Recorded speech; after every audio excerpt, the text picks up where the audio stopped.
Welcome back to the deep dive. Today, we're getting into something I think almost everyone bumps into if they use English. Those differences, sometimes really subtle, sometimes quite stark, between British and American English. Mm-hmm. If you've ever felt a bit lost switching between, say, a BBC show and a Hollywood movie, well, this deep dive is kind of your shortcut to really getting a handle on it all. That's a great way to put it.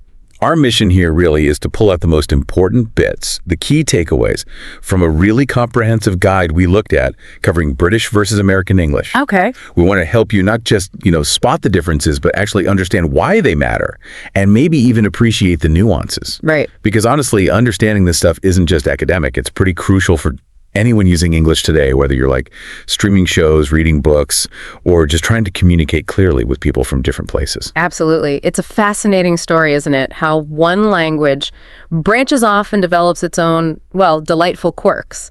So we're going to look at pronunciation. Yeah, vocabulary, those different words, spelling, even a bit of grammar, and something I find really interesting, the cultural communication styles behind it all. Definitely. Get ready for a few of those aha moments, I think. So let's unpack this. Okay, let's start with maybe the most obvious thing, the thing you hear first, pronunciation. How words actually sound. The R sound is probably the classic example. In most American English, you really hear that R sound, especially at the end of words like car. It's strong, right? Car. Right. Very clear. But in a lot of British English, particularly received pronunciation or RP, that R after a vowel, it often just disappears. Yeah. So car goes more like eka, stas. That's one I notice all the time. And here's another one that gets me the word better. In American English, we often soften that double T. It sounds almost like a D, better. Like a flap, yeah. Exactly. But in British English, it's usually a very clear, crisp T sound, better, much sharper. It really is. And these shifts, they might seem small, but they're often the very first things people pick up on. For sure. And they can sometimes lead to a bit of confusion if you're not sort of attuned to them. They're like little auditory flags. Little flags telling you which side of the Atlantic you're listening to. Okay, so the sounds are different. But what about the words themselves? I was amazed by just how many different words there are for everyday things. The guide mentioned hundreds. Oh, absolutely. It's like navigating two slightly different lexicons sometimes. Yeah. Simple stuff like what Americans call an apartment. Right. Britons call a flat. Flat. And a truck in the U.S. That's a lorry in the U.K. Lorry. Yep, heard that one. Then you got an American vacation is a British holiday. Which can be confusing because holiday in the U.S. usually means like Christmas or Thanksgiving. Exactly. Context is key. And the food ones are always fun. An American cookie. It was a British biscuit. Right. But then it gets really tricky with potatoes. Oh, yeah, the potato situation. American chips, those thin, crispy things from a bag, are crisps in the UK. It's risps. Got it. And what Americans call fries, the thicker potato sticks you get with a burger. Yeah, French fries. Those are chips in the UK. Okay, so if I ask for chips in London, I'm getting fries. But if I ask for chips in New York, I get crisps. You got it. See? Potential for amusement, maybe slight misunderstanding, especially if you're hungry. Definitely need to get that one right. It really shows how everyday language just, well, evolved differently. It does. And it's not just spoken words. The way things look on the page can be different too. Which brings us to spelling. Right, spelling. That's another big one. Yeah, and there are some really common patterns here. One you see all the time is the hour ending in British English versus just or in American English. They're like color. Exactly. C-O-L-O-U-R in the UK, C-O-L-O-R in the US. Same with honor versus honor, flavor versus flavor. Loads of them. And then there's the honest versus odd eyes thing, right? Spot on. American English generally uses erudite, like organize, O-R-G-A-N-I-Z-E. Okay. Whereas British English tends to prefer eight-eyes.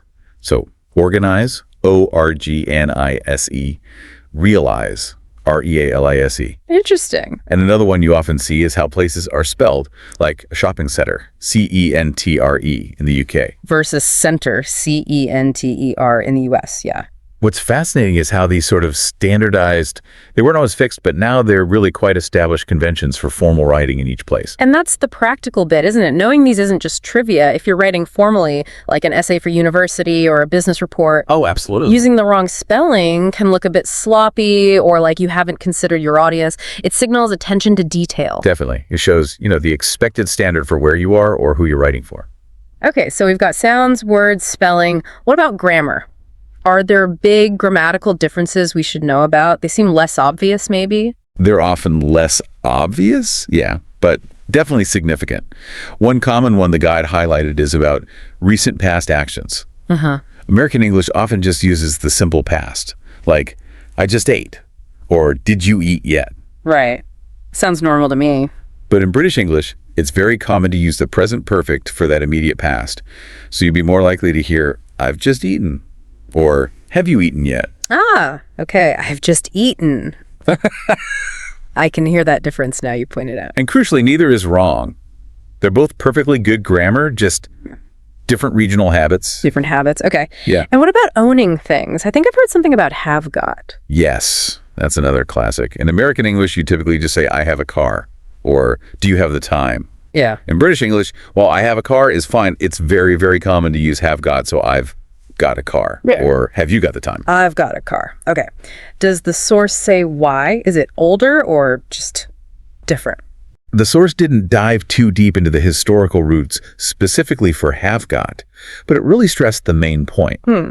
These aren't mistakes. Right. They're just established patterns, part of the different rhythms and textures of each dialect, really. It shows language is more than just rules. It's about usage and feel. Feel, yeah. That leads nicely into something else, the cultural side. How does the way people communicate, maybe their general style, affect the English they use? That's a really interesting layer. Our guide pointed out that British English often tends towards more, shall we say, indirectness, especially in requests. More polite, maybe? Often perceived as more overtly polite, yes. So instead of a very direct, can I have some water, you might hear something much more elaborate, like, could I possibly bother you for a glass of water, please? Can I possibly? Yeah, that sounds quite British. It often involves modals like could or might, and softeners like possibly or just. It kind of reflects certain cultural values around maybe deference or not wanting to impose. Whereas in American English, it can often be much more direct, right? Can I get some water? It's totally normal. Totally normal. Or even just get me some water. Yeah. Depending on the context, though maybe less polite. But generally, there's perhaps more of a cultural emphasis on directness, efficiency, getting straight to the point. So it's not about being rude or overly polite necessarily. Exactly. It's not about right or wrong. It's about understanding the context. Yeah. What's considered normal or polite communication style in that specific culture. Right. Knowing that helps you navigate conversations much more smoothly and, avoid accidentally causing offense or just sounding a bit It makes sense. It's about fitting in with the conversational norms. So maybe for you listening, what stands out to you about how these cultural differences might play out in everyday chats? Have you noticed it? So if we boil it all down, the core advice from the guide we looked at was pretty practical. When you're deciding whether to focus your learning more on British or American English, you really need to think about your specific goals. Why are you learning? Who will you be talking to most?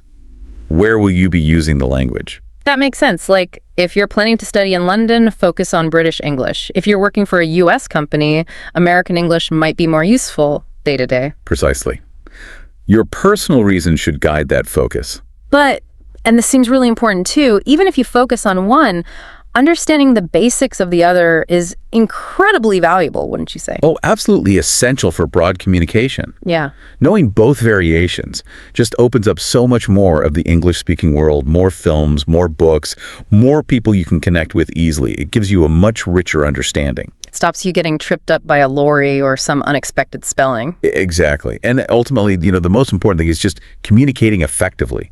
Does the other person understand what you mean? Yeah. Whether say lorry or truck, biscuit or cookie, if you get your message across clearly and understand them back, that's success. That's the goal. That's the real point.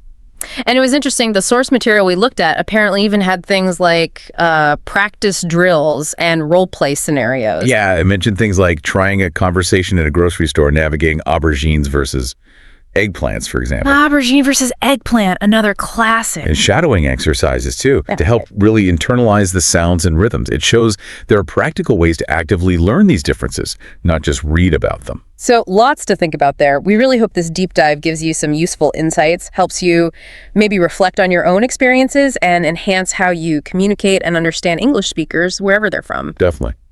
And maybe just a final thought to leave you with. Yeah. As you go about your day, listening or reading, perhaps consider how these differences we've talked about, pronunciation, words, even politeness strategies, how might these seemingly small linguistic features actually reflect deeper cultural values or those long historical journeys the language has taken? It's a fascinating connection, language and society, something to maybe explore a bit further on your own.